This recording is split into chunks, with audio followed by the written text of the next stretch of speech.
Bonjour à tous et bienvenue à votre RC Mag, le libre cours de Radio Courtoisie, votre émission pour les 7 à désormais peut-être 157 ans.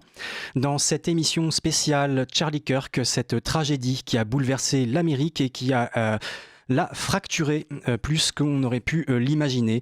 Cette tragédie qui montre également qui sont les gens, comment ils pensent et comment on peut reconnaître ceux qui sont véritablement nos alliés de ceux qui sont peut-être bientôt nos adversaires. Bonjour à tous encore une fois, je reçois aujourd'hui Psychodélique qui avait eu la gentillesse d'être présent au micro de Radio Courtoisie il y a quelques semaines et pour m'accompagner notre éternel Jean-Étienne Posa. Bonjour Jean-Étienne Posa. Bonjour, effectivement, ravi de revoir, Psychodélique qui était venu pendant que vous étiez en vacances. Et oui, oui, donc merci à vous d'avoir assuré l'intérim et merci de votre présence, même à distance aujourd'hui pour des raisons indépendantes de votre volonté. Je me Mmh. tourne donc vers notre invité principal, Psychodélique. Bonjour Psychodélique, j'ai omis par discourtoisie de vous saluer auparavant. Bonjour à vous et puis, merci pour l'invitation. C'est normal, c'est normal. Vous avez beaucoup de choses à dire sur ce sujet car vous êtes un influenceur qui, comment dire, travaille plutôt dans le cadre de genre de revue de presse, donc très intéressante, ce qui permet de gagner beaucoup de temps quand on cherche à s'intéresser à un sujet. Et malheureusement, vous avez dû vous intéresser à cette tragédie, ce meurtre de Charlie Kirk le 10 septembre, heure de Paris, je crois. Enfin, C'était quelque chose comme ça, Mm. oui. Dans la nuit. Mmh forcément ça a secoué tellement parce que j'en avais déjà entendu parler avant de par ses prises de position, de par ses débats. Il y avait quelque chose de très intéressant en la personne de Charlie Kirk parce qu'il était ouvert au dialogue et il voulait aller débattre avec des contradicteurs et il allait vraiment dans l'œil du cyclone, Les campus les américains. campus américains des universités qui sont justement, endoctrinés à toute cette idéologie et il voulait juste confronter, ses arguments face, aux arguments des universitaires. Et il Et, était bon, il était tellement bon qu'il en est mort, en fait. et oui, alors, comme l'ont dit certains, en fait, comme les gauchistes n'arrivaient pas à le contredire, ils lui ont donné tragiquement raison. Et pour commencer, je propose que nous présentions aux auditeurs qui était Charlie Kirk, puisque certains distraits pourraient encore l'ignorer. Mmh. Charlie Kirk, c'était, nous sommes tous d'accord ici, hein, Jean-Étienne, psychodélique, c'était un jeune père de famille qui avait Mmh. à peine la trentaine, Mmh. un début de trentaine. Il avait une petite fille de même pas 2 ans, je crois, Oui, c'est ça, 2, 3, 4 C'est ans à ça. peu près de ce que Mm. j'ai vu, sur les vidéos. Et un petit garçon encore plus jeune. Mmh. Donc une charmante épouse. Donc bon, c'était Et un... le porte-voix des jeunes conservateurs, connu pour, son podcast et ses débats musclés. Ouais. Oui. Enfin, musclé, il était toujours... Enfin, quand on dialoguait, j'ai pu voir, moi, des Mmh. vidéos donc de débats avec des étudiants sur les campus. Quand un étudiant, même de très très à gauche, même, comment dire, un transgenre, ou que sais-je, qui se posait des questions, dialoguait avec lui de manière respectueuse, Mmh. tout se passait très bien. Et d'ailleurs, il Ouais, montrait ouais. beaucoup, beaucoup de compassion pour les personnes qui étaient transgenres, transsexuelles, ou quel que Mmh. soit contrairement à tout ce qu'on a pu entendre ou lire ou voir ici ou là, où on le présente comme un abominable raciste, transphobe, homophobe, que sais-je encore, tout Oui, ça, suprémaciste ou oui, voilà. enfin, un peu de tout. Tout ça parce que c'était un père de famille blanc, hétérosexuel, conservateur et chrétien, C'est ça. et qu'il était très attaché à sa foi chrétienne. Bon, il était protestant. Moi, je suis catholique, mais bon, ça ne change pas grand-chose en soi. D'ailleurs, Jean-Édouard, si je peux me permettre, de vous couper, Mhm. pour c'est à tous les 2 que je m'adresse à vous 2, hein. Sa mort, hein, violente, peut être un symbole, n'est-ce pas, vous me direz, des tensions, idéologiques actuelles, hein, notamment après l'élection américaine de 2024. Oui, ce n'est pas faux. Cela étant, qu'en pensez-vous, psychodélique? Est-ce qu'on peut vraiment parler désormais d'une sorte de fracture aux États-Unis, ou au moins une fracture de la gauche, puisque finalement certains éléments de la gauche un peu moins radicale se disent que les gauchistes, la far left, la gauche radicale américaine, devient complètement folle et s'en écarte pour rejoindre quasiment le camp républicain. C'est moi, enfin, alors on va essayer de résumer ça ça rapidement, mais pour moi, j'en ai beaucoup parlé de ce sujet depuis des années sur ma chaîne. C'est la wokisation de la société et l'endoctrinement autour de cette idéologie woke et tout ça. Et en fait, ce qui se passe, c'est que ils sont toujours dans cette recherche de pureté militante. Il faut toujours être encore plus pur et encore plus combatif et tout ça. Et ils vont de plus en plus à gauche. Et avec l'arrivée de Trump, ils en pouvaient plus. Avec des personnes comme Charlie Kirk, qu'ils ne pouvaient pas attaquer sur la violence de leurs propos, parce qu'il n'était pas vulgaire, il n'était pas insultant, il n'était pas menaçant, il n'était pas agressif. Et il était Il, toujours dans le dialogue. il était toujours dans le dialogue. Et alors que eux, leurs attaques, c'est tout de suite l'agressivité, la cancel culture, tout de suite de la diffamation, de la calomnie. Ils vont te traiter dans tous les sens. Et comme ils n'avaient pas ce retour, ils ne savaient pas, à mon avis, comment le contredire, comment le combattre, parce qu'ils ne savaient pas comment l'attraper, par quel truc. Et avec, avec cette extrémisation, puis plus en plus avec les conflits internationaux qui se passent entre Israël, Palestine, tout le bazar, et qui est repris aussi par la gauche, et les questions des migrants dans tous les sens. Et en fait, on a depuis quelques années un climat qui est extrêmement explosif, qui peut s'embraser à n'importe quel moment, sur n'importe quelle situation. Juste avant la mort de Charlie Kirk, il y a eu le décès de Irina, l'Ukrainienne là, dans le métro, qui a été un peu éclipsée par la tragédie de Charlie Kirk, qui est déjà montée d'un cran. Et au final, la seule réponse, le vrai problème là-dedans, c'est que la seule réponse des politiques, des journalistes de gauche et de tout le bazar, c'est qu'ils poussent un narratif et ils continuent à dire non, c'est pas un problème, c'est possible de vivre ensemble, le problème il est pas là. Mais nous, on aimerait bien parler du fond du problème en fait. Ils nous interdisent de parler du fond du problème. Et si on peut pas parler du fond du problème, on peut pas résoudre le problème. En effet, mais bon, après, les problèmes des États-Unis pourraient être différents des nôtres en France ou en Europe, dirais-je, mais finalement, on se rend compte que malheureusement, ça se généralise un peu dans le monde entier. C'est d'ailleurs la raison pour laquelle tant de gens ont été touchés par le monde, par cette malheureuse, cette tragédie, cet assassinat ignoble de quelqu'un qui n'était là que pour débattre, pour parler, qui n'a jamais appelé à la violence d'aucune façon que ce soit. Jamais. Je tiens à le préciser. Oui, c'est ça. Je tiens à le rappeler parce qu'on a dit tellement d'horreur et tellement de billevesées sur cette personne qui n'avait qu'à cœur que le bien, en fait. Et il était ouvert envers tout le monde. Et il y a plein de discussions qui sont disponibles, d'ailleurs, qui ont été traduites en français. Pour pas le citer, il y a Moda Malin qui a traduit pas mal en français, qui sont trouvables, des discussions avec Charlie Kirk. Et il était très ouvert, que ce soit des Noirs, des Hispaniques, des Mexicains, des trans, des LGBT. Et lui, qui est profondément chrétien, il disait hein, c'est pas ma façon de vivre, voilà, mais je vous souhaite une belle vie, je vous souhaite, il n'y a aucun problème là-dessus, on peut en débattre, on peut en discuter calmement. Et de se dire qu'il est juste mort juste parce qu'il était trop ouvert, trop bienveillant, et il pensait qu'il y avait du bon en chacun d'entre nous et que vraiment on pouvait toujours garder ce dialogue, c'est aussi un énorme indicateur de ce climat où les gens se parlent de moins en moins. Et quand on arrêtera de parler, ça sera, je crois qu'on va arriver dans une espèce de guerre entre gauche-droite, une espèce de guerre civile qui va être juste affreuse. Dites-moi, Oui. ouais. Dites-moi, psychodélique, Oui. si on parle de, parce qu'on est obligé d'en parler malheureusement, de Tyler Robinson, qui a été arrêté donc après l'attaque, qui aura envoyé, n'est-ce pas, vous qui vous y connaissez bien, des messages cryptiques, comme on dit, sur un doppelganger. Dans vos Dali Bourdin investigations, vous décortiquez souvent d'ailleurs les intentions cachées, n'est-ce pas? Voyez-vous ici un acte isolé ou le signe d'une animosité anticonservatrice plus large? C'est exactement ça. C'est pour moi, de ce que j'en ai tiré de tout ça, c'est une animosité plus large. C'est-à-dire que ils ont besoin d'un ennemi pour vivre. Ils sont d'une toxicité du soir au matin. Ils ont besoin d'un ennemi à haïr et à vivre. Et Tyler Robinson, malgré ses parents qui étaient conservateurs, son père apparemment, d'après ce que j'ai compris, travaillait avec la police et ce genre de choses, et qui était plutôt Trump et tout ça, mais à l'université, il s'est totalement fait endoctriner par la gauche, par les gauchistes, avec sa petite amie ou son petit copain, enfin, son colocataire qui était apparemment trans. Son partenaire on ne sait pas trop, voilà, son partenaire de vie ou son copain, enfin, ils étaient en colocation.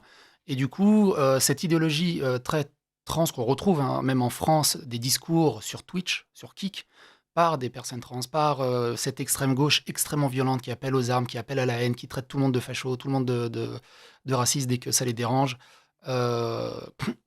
sur la base de rien. Et moi, je me dis souvent, on me dit souvent, ouais, psychodélique, t'inquiète pas, tu risques rien. Oui, mais je sais, mais regarde, il y a 0,0001% de chance qu'il y a un taré qui passe à l'acte. Ouais, mais c'est rien, 0,01% de chance. Bah, je fais 5 millions de vues par mois, 0,001% de chance, ça fait quand même une petite moyenne de gens potentiellement qui pourraient, comme Charlie Kirk, du coup, qui est passé à l'acte. Et il s'est totalement fait reprogrammer, endoctriner.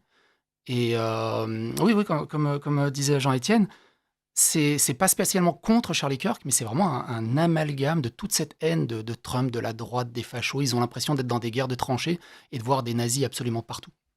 Et psychodélique et Jean-Édouard, est-ce que vous observez, vous êtes d'accord qu'on observe quand même une minimisation des motivations idéologiques du suspect Une tentative. Je vous coupe, Jean-Étienne. Je pense que c'était une tentative qui a mal tourné. Enfin, ils ont même déjà commencé. Au début, ils ont menti. Ils ont commencé de dire que c'était un conservateur blanc, homme, hétérosexuel, blabla. Et puis très rapidement, comment dire, tout cela a été débunké, comme on dit en bon français désormais. Et on s'est rendu compte qu'effectivement, notamment en analysant le compte Steam de jeux vidéo de cet individu, de ce sinistre individu, eh bien que certains, en tout cas son avatar, oui, voilà, pour l'avoir, il fallait avoir acheté et joué à un jeu qui ne laisse aucune place, aucun doute quant à ses orientations. Enfin, vous voyez ce que je veux dire. Oui, c'est une caricature de Kirk comme polémiste clivant et moi j'aimerais poser, si vous me permettez, Jean-Édouard, la question suivante à Psychodélique, c'est est-ce que cela influence-t-il, bon, même si la question était un peu, voilà, bon, le débat public en France, tout simplement. Comment ça, est-ce qu'il influence? Est-ce que par rapport à la liberté d'expression, par rapport à... Dans cette affaire, on observe, donc, comme je vous l'ai dit, une minimisation des motivations idéologiques du suspect, ou une caricature de Kirk comme polémiste clivant. Donc, justement, est-ce que cela influence-t-il le débat public en France? Pour moi, alors ça reste mon avis, le débat public en France est totalement gangréné par une censure des journalistes de gauche, des politiques de gauche qui font une espèce de cordon sanitaire, qui essayent de pousser un peu, et il ne faut surtout pas parler de ce genre de sujet. Sauf à RC. Sauf à RC. C'est pour ça que c'est cool, RC. Merci. Mais voilà, par exemple, un débat classique assez cliché qu'il y a eu récemment, il y a eu l'affaire des têtes de cochon devant une mosquée. Ça a fait le tour de tous les plateaux pendant 2 semaines. C'était une histoire incroyable. Il y a eu un Irakien chrétien qui s'est fait poignarder en plein live. Personne n'en a parlé. Parce que ça ne correspondait pas aux narratifs qu'ils doivent pousser.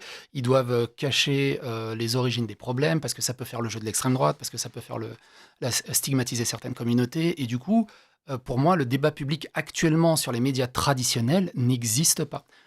Juste pour un autre exemple rapide, l'affaire de Patrick Cohen, on l'attrape la main dans le sac en train de magouiller avec le Parti socialiste. Enfin, magouiller. Enfin, voilà, pas magouiller, mais parlementer. Voilà, parlementer avec le Parti socialiste pour comment dégager Rachida Dati ou comment lutter contre elle ou politiquement. Ils font une enquête interne et ils disent il n'est pas coupable, il a été blanchi, il n'y a aucun problème. Et ils continuent comme de rien n'était. Et ça, c'est extrêmement exaspérant. Oh, il y a pire que ça, c'est-à-dire que si l'on s'en tient à la législation américaine, par exemple, vous savez, toutes ces personnes qui se sont odieusement comportées en se réjouissant sur les réseaux sociaux, en se déversant de jubilation sur les réseaux sociaux suite à cette horrible histoire, à cet assassinat horrible de Charlie Kirk, eh bien, aux États-Unis, ils ont parfaitement le droit de le dire. Ce n'est pas illégal, c'est considéré comme très peu moral, mais ce n'est pas illégal. Ils sont protégés par le premier amendement de leur constitution. En revanche, les patrons, les employeurs peuvent les licencier si les patrons considèrent que ça contrevient au contrat de travail qu'ils ont signé. Tout à fait. En France, c'est également le cas, mais donc avis aux amateurs qui se laisseraient aller à ce genre de débordement, grotesque et malvenu. La France, elle, condamne également juridiquement ce genre de propos. Ce qui n'est pas le cas aux États-Unis. Mais par contre, par rapport aux États-Unis, il y a quelque chose de très intéressant qui se passe avec tous ces licenciements de ce côté-là, parce qu'il y a pas mal d'entreprises qui sont profondément woke, qui ont embrassé ce wokisme et tout le bazar. Elles l'ont fait parfois par pur opportunisme. Totalement, Oui. on est totalement. Non, mais ça c'est aucun, voilà, ça c'est encore un autre ça. Mais oui, évidemment, totalement. Mais ce que je veux dire par là, c'est qu'ils ont ce message-là, et là, de devoir virer des salariés qui célèbrent la mort de Charlie Kirk, c'est profondément un acte anti-woke dans leur sein même. Mhm. Et donc, même leurs Mhm. salariés ne comprennent pas ça, même les gens qui consomment cette société ou ces développeurs de jeux et tout ça ne comprennent pas ça. Ils se font attaquer en fait des deux côtés. Et ils ne savent pas où se positionner parce que, en fait, le problème, c'est ce sentiment d'impunité totale de ces gens où ils pensent qu'ils peuvent dire tout et n'importe quoi Mais cher psychodélique, je ne vous apprends rien, vous le savez, c'est le camp du bien. Oui, voilà, c'est exactement ça. C'est ça. C'est la moralité, le beau, le bel, le bon, C'est ça. Et on a cependant également en France, il n'y a pas ce premier amendement de la liberté d'expression et tout, mais on a exactement en France, pareil, des sociétés, des développeurs qui se sont émerveillés de la célébration, enfin, qui ont célébré la mort de Charlie Kirk. Mais en France, pour l'instant, il n'y a pas eu trop de Il y a eu contre-mesures, on va quelques dire. influenceurs, en tout cas, qui se sont malheureusement réjouis qui se sont déversés sur certaines C'est plateformes. ça. Et c'est là où on voit que la modération même de ces plateformes est profondément à gauche aussi. Parce que n'importe quel influenceur un peu droitard aurait dit peut-être 2-3% de ce truc, sa chaîne aurait déjà sauté. Ou il aurait déjà été, il aurait déjà eu des sanctions. Il y aurait déjà eu des associations, même peut-être des politiques qui se seraient insurgés. Et de l'autre côté, ils ont une impunité totale. Ils ont un spectre d'agir, d'appeler aux armes, de haïr, d'appeler à qui telle ou telle personne est fasciste, telle ou telle personne est dangereuse, telle ou telle personne, faut la démarrer. C'est hallucinant. Après, il y a quelque chose qui arrive en ce moment et je pense que c'est une sorte de retour de bâton de ce qu'on appellera la culture de l'effacement, la cancel culture aux États-Unis. Donc, c'est ce dont nous parlions auparavant. Je ne suis pas tout à fait persuadé que ce soit la meilleure des solutions que de reprendre les armes de ceux que nous dénigrons, enfin ceux qui s'opposent à nous. Vous voyez ce que Ouais, je veux dire ? je comprends totalement. Moi, c'est pareil. Moi, sur cette histoire, j'ai un peu le cul entre deux chaises. Le truc, c'est que jusqu'à quand, en fait? C'est-à-dire que nous, on parle, on essaie de parler, on essaie de débattre logiquement, dans le calme, avec respect. Et en face, on a juste des animaux qui sont extrêmement violents, qui appellent à la violence, à tabasser. Moi, il suffit de taper mon pseudo sur les réseaux sociaux, on appelle à ma mort quotidiennement, sans dire je suis nazi, je Ce qui suis François, je suis facho. est fondamentalement illégal en France, je tiens à le rappeler, ainsi qu'aux États-Unis. Ça, on n'a pas le droit de le faire. Ouais, mais c'est Dites-moi toujours pour- pareil. Juste pour terminer là-dessus, parce que c'est toujours pareil, c'est illégal en France, il y a la loi, mais entre ce qui existe dans la loi sur le papier et ce qui est Théoriquement, oui. appliqué, moi, quand je vois des faits divers où la personne est arrêtée 45 fois par la police et qu'il est relâché, qu'est-ce qu'ils vont aller s'arrêter sur des menaces de mort sur Internet? C'est pas faux. Enfin, quoique, il y a quand même jurisprudence là-dessus. Oui. Vous vouliez intervenir, Jean-Étienne ? Oui, je voulais aussi rappeler donc Trump a promis donc la Medal of Freedom, c'est important de le dire, quand même, à Kursk, hein, et le gouverneur de l'Utah a parlé d'un suspect non coopératif. Comment analysez-vous, tiens, ces réactions? Y a-t-il un risque que l'affaire soit Mentalisation. soit instrumentalisée ici ou en Europe?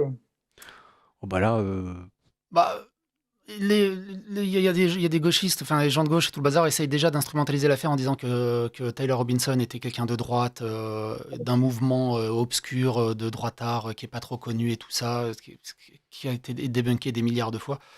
De toute façon, ils vont essayer de récupérer le moindre petit centimètre pour instrumentaliser l'affaire un peu à gauche à droite. C'est ça. Et le truc, c'est que c'est des deux côtés aussi, parce que forcément, du côté de la droite, vont aussi avoir les nerfs. J'ai vu un témoignage d'un Américain qui dit les gars, nous, on est de la droite, on a des armes. Vous avez rien à gauche, vous êtes anti-armes. Ce genre de discours, ça peut être très vite dérivé. Et aux États-Unis, quand on sait leur amour pour les armes à feu et ce genre de choses, ça peut être très très vite être compliqué. En France, c'est au sein des influenceurs, au sein des politiques, qui ont ce double discours où ils ne veulent pas affronter en face les polémiques, les problèmes. Ils se cachent toujours derrière les mêmes poncifs, les mêmes éléments de langage. Et c'est fatigant. oui, Et mais vous trouvez que cette affaire, elle peut inspirer des réflexions sur la sécurité des militants? Bah, le truc, c'est ça qui est horrible, c'est on va devoir réfléchir sur la sécurité des militants, alors que Ouais, la personne vient juste débattre dans le calme. Et c'est c'est comme ça. ça, avec un autre exemple, un parallèle un peu idiot, mais le Paris est une des villes les plus touristiques au monde. Il y a au pied de la Tour Eiffel, on était obligé de mettre Des des barrières. vitres, des Hmm. barrières et des vitres par balles et des blocs de béton c'est pas une société où je veux vivre. C'est pas une société où je me dis, tiens, je suis dans un pays moderne, sécuritaire et il y a des villages de Noël. Attendez, je suis désolé. C'est mon alarme pour aller chercher la petite à l'école, mais c'est ma femme qui va aller la chercher. Nous serions trop désolés Oui, de la laisser patienter. lors des marchés de Noël, on est obligé de mettre des blocs de béton pour les voitures béliers et tout. Mais moi, j'ai pas envie de vivre dans ces sociétés. Et en fait, le fait qu'on doive ouvrir le débat et qu'on doive réfléchir, est-ce qu'il faut sécuriser dans le cadre de ce genre de discussion, je trouve qu'on a déjà perdu, en fait. On est déjà perdant. Rien que le fait d'avoir ces discussions, ça veut dire qu'on est déjà perdant. Oui, c'est qu'on choisit de guérir le symptôme au lieu de la maladie. C'est ça. Enfin, de C'est ça. soigner le symptôme plutôt que la C'est ça, maladie. c'est ça. Oui. Tout à fait. Qu'en pensez-vous, Jean-Étienne? Ah Quelle, bah, ré- quelle je, réflexion avez-vous à apporter à cette conversation au débeauté? bah, écoutez, comme je vous l'ai dit, moi, je suis,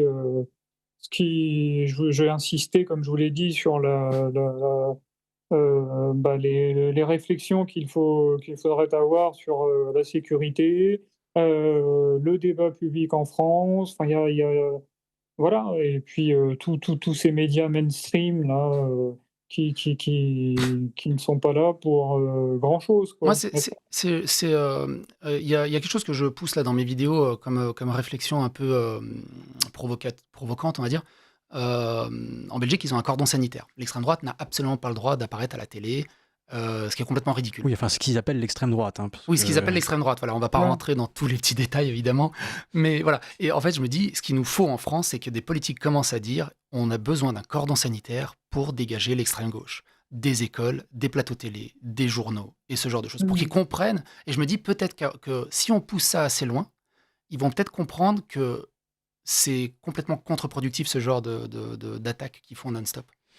Peut-être, mais j'en suis pas tout à fait persuadé. Et pour revenir à l'extrême droite interdite de plateau en Belgique, ça paraît bien étonnant pour une monarchie. Oui, En bon, tout cas, il y a du boulot, hein, en France, hein. Oh là, oui, comme vous dites, Jean-Étienne, comme vous dites. Donc, Et pour revenir à ces histoires de culture d'effacement, enfin, je suis tombé sur quelque chose de tout à fait saugrenu. Une jeune infirmière se prénommant Lexi Kunsel, qui travaille dans un hôpital anglo-saxon, a entendu quelqu'un manifester, encore une fois, de manière tout à fait ignoble, sa joie du trépas de Charlie Kirk. Et donc, elle se rapproche et elle se rend compte que c'est un jeune médecin. Donc, elle lui dit, franchement, de la part d'un médecin, se réjouir de la mort de quelqu'un, je ne pense pas que ce soit vraiment très à propos. Eh bien, elle a été mise à pied sans solde. c'est fou. Voilà. Donc, Complètement. elle porte plainte contre son employeur, en l'occurrence l'hôpital. Bah, on a eu un exemple un peu similaire en France. Il y a eu une influenceuse un peu zététicienne et tout ça, qui se moque d'un influenceur qui a répondu qu'il avait un cancer récemment. Mhm. Et elle a posté sur Twitter en mode ah ah ah, regarde, c'est rigolo la leucémie. Puis elle a mis un mème pour se moquer qu'elle était très heureuse qu'il chope un cancer. Ouais, je l'ai vu, c'est génial. On se dit, mais ça, c'est dans les blocs opératoires. C'est-à-dire que, imaginons, moi, j'ai un problème cardiaque ou j'en sais rien, je vais me faire opérer et je tombe sur elle. Elle va me sauver la vie ou elle va juste, ah, j'ai fait une erreur professionnelle, je suis Oui, c'est désolé, ça. et juste de cacher ça. On a eu le même problème aux États-Unis avec un agent dans une tour de contrôle d'avion qui a hurlé Free Palestine à un avion qui atterrissait. Je dis, mais tu fais pas ça, enfin, c'est hallucinant. C'est extrêmement On dangereux, est chez effectivement. comme on dit, on est chez les fous, oui. Oui, oui, bah, c'est Oui, oui. comme dirait l'autre, la gauche est une maladie mentale. C'est ça, et le truc, c'est que moi, c'est ce sentiment C'était- d'impunité. C'est une plaisanterie. Hein. Oui, évidemment. Entendons-le Oui, comme ça, j'avais bien sûr, compris. non, parce que On l'avait compris. voilà, oui, oui. Mais le truc, c'est que c'est ce sentiment d'impunité. C'est-à-dire qu'ils savent qu'ils risquent rien. Donc ils peuvent, un peu comme les enfants rois, on leur dit jamais non, on leur dit jamais range ta chambre, va dans ta chambre. Et du coup, ils sont de pire en pire, en fait. Et puisqu'on leur dit jamais rien. Et tant qu'il n'y aura pas quelqu'un qui leur dit de temps en temps, stop, là, ça suffit, vous abusez, ils vont continuer, en fait. Bah, c'est d'ailleurs ce qui se passe petit à petit aux États-Unis. Là. Les réactions de Trump Exactement. ont été assez musclées, dirais-je. Et comme nous le disions, la gauche se fracture. Alors cette horrible affaire rassemble les droites aux États-Unis et fracture les gauches, donc avec les éléments les moins radicaux qui se rapprochent donc des républicains et s'éloignent des démocrates et de ceux qui prétendent s'appeler des libéraux et que nous appellerons, nous, en France, plutôt des libertaires. Parce que les libéraux, chez nous, c'est plutôt économique. Pour traîner pas mal sur les réseaux sociaux, effectivement, même du côté francophone, les gauches un peu se foutent sur la gueule entre ceux qui sont très contents, entre ceux qui disent ouais mais non mais là on est peut-être allé un peu trop loin et du coup on leur rattrape la veste, ouais non c'était un facho, il mérite, tu peux pas dire ça, je croyais que t'étais de gauche et du coup ils commencent à se bouffer entre eux. Oui, enfin, ça ne date pas d'hier, ça. Non, ça date pas d'hier. Parce que comme vous le disiez en préambule, il s'agit toujours d'être le plus pur possible. Donc ça va tellement de plus en plus loin que il y a au fur et à mesure, ils en perdent au passage, quoi. Donc qui finissent par se rendre compte de l'aberration de ce genre de choses, comme par exemple Marguerite Stern et Dora Muto, ou ce genre de choses, qui ont été ou comme l'écrivain britannique de Harry Potter, là, J.K. Rowling. Oui. Ah oui, oui. Tout à fait. Voilà. Donc, écoutez, mes chers messieurs, ce fut un entretien passionnant, bien trop court pour aborder un sujet aussi triste et aussi important. Peut-être y reviendrons-nous un peu plus tard, à tête reposée, un peu plus froidement, pour analyser ces questions de manière plus complète. Je vous remercie infiniment, Psychodélique, d'avoir participé à cet entretien. Tout le plaisir est pour moi. Merci à vous, Jean-Étienne. Je vous retrouve la semaine prochaine. Psychodélique, à très bientôt à mon micro, si le cœur vous en dit. Sans problème. Chers auditeurs, restez bien à notre écoute. Dans quelques instants, le libre journal de la résistance française. Surtout, n'oubliez pas de vous rendre sur soutenir.rc.fr ou de nous envoyer un chèque au 61 boulevard Murat, car Radio Courtoisie a toujours besoin de vous. Et à mercredi prochain pour un nouveau RC Mag.